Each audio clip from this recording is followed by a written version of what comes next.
ചെറുപയർ പരിപ്പ് പായസമാണ് ഉണ്ടാക്കാൻ പോകുന്നത്. അപ്പൊ എങ്ങനെയാണെന്ന് നമുക്ക് നോക്കിയാലോ. അപ്പൊ അതിനായിട്ട് നമ്മൾ പാൻ വെച്ചിട്ടുണ്ട്.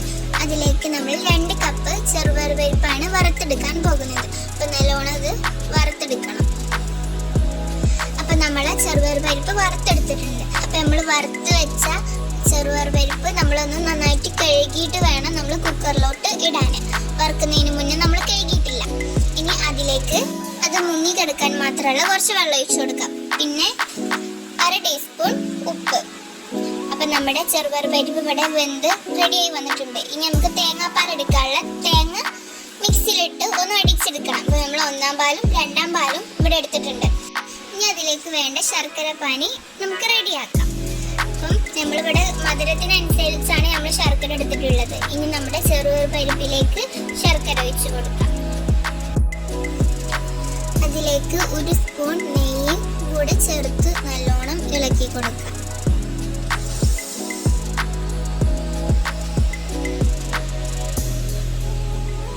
ഇനി അതിലേക്ക് 2-ാം പാലാണ് ചേർത്ത് കൊടുക്കുന്നത്.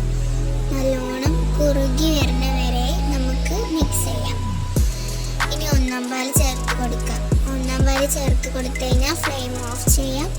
പിന്നീട് തിളപ്പിക്കേണ്ട ആവശ്യമില്ല. ഇനി ചുക്കുപൊടിയും ഏലക്കപ്പൊടിയും കൂടി ചേർത്ത് കൊടുക്കാം. ഇനി നെയ്യിലേക്ക് തേങ്ങാക്കൊത്ത്, കാഷ്നട്ട് എന്നിവ വറുത്തെടുക്കാം.